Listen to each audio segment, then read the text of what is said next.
8 сыныптың 2 тоқсанындағы информатика сабақтарын ұйымдастырудағы ерекшеліктер.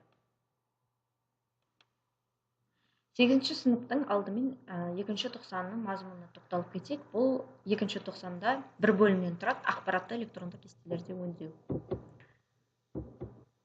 Электрондық кесте дегеніміз не және қандай функциялар орындайды? Электрондық кестедегі сум функциясының рөлі неде? Және берілген критерийлер бойынша сандық мәліметтердің қосындысын қалай табуға болады деген негізгі сұрақтармен сабақты бастасаңыз болады.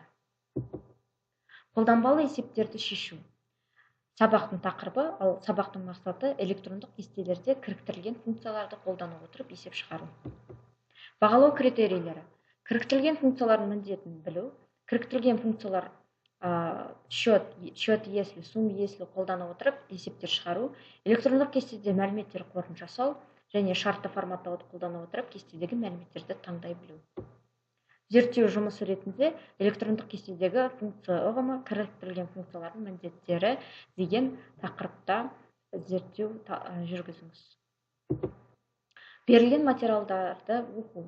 Электрондық кестеде счет если, сум если функциялары қалай жазылады және бұл функциялардың қолдануы неде?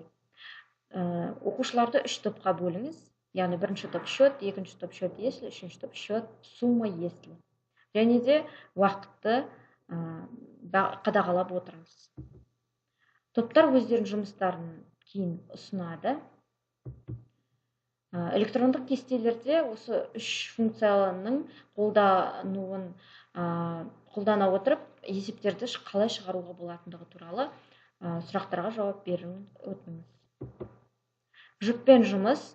Берілген мәліметтерді пайдалана отырып қандай есептеуді жүргізуге болады? Көз қорқақ, қол батыр. Жұппен жұмыс. Оқытылған шартты форматтау туралы білімдерін пайдалана отырып бұған дейінгі өз бетімен мәліметтер қорын жасап өтіңіз. Және осы сабақ туралы кері байланыс. Мен бүгін қандай жетістікке жеттім? Әсіресе атап айтқанда деген сияқты тірек сөздерді қолдана отырып сабақты қорытындылай келіңіз. Пайдаланылған ресурстар сіздерге сілтемелер көрсетілген. Келесі тақырып қарастыратын қолданбалы есептерді шешу, ал оқу мақсаты 8-2-2-3 электрондық кестені қолдана отырып есептерді шешуде кірістірілген функцияларды қолдану. Топтық жұмыс. Математикалық функциялар, мәтіндік функциялар, логикалық функциялар, инженерлік функциялар болып бірнеше топқа жіктеңіз.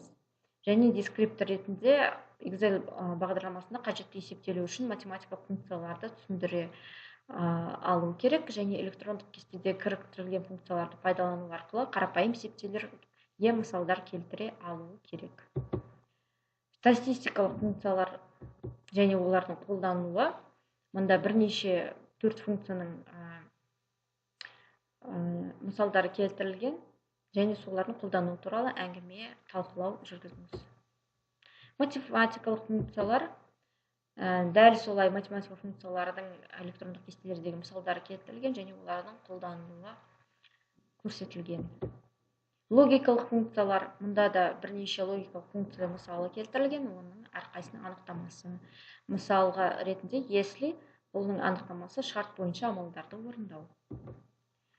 Практикалық жұмыс. Осы функцияларды пайдаланып, яғни бірінші тапсырма. Төменде көрсетілген негізгі қорларды қайта бағалау бойынша жиынтық ведомствоны қарастыру керек. Объектілердің баланстық, қалдықтық және қайта қалыптастыру бағалардың мәнін, сонымен бірге тозу бағасын миллион теңгемен есептеу керек.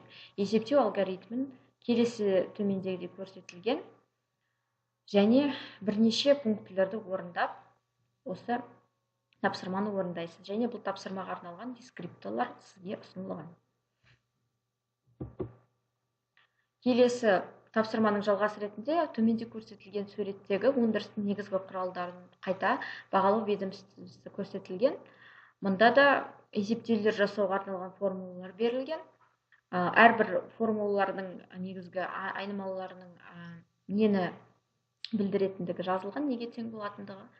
Және В функцияларында бірнеше тапсырма берілген. Сонымен қатар сізге осы тапсырмаға арналған дескриптор да ұсынылған. Екінші тапсырма статистикалық функцияларды қолданып қаланың аудандары бойынша салықтардың түсуін есептеу. Екінші суреттегі кестені қарастырып өтесіз. Мұнда қаланың аудандары бойынша салықтардың түсуі көрсетілген. Кестедегі есептеулерге қолданылатын төменде формулалар ұсынылған.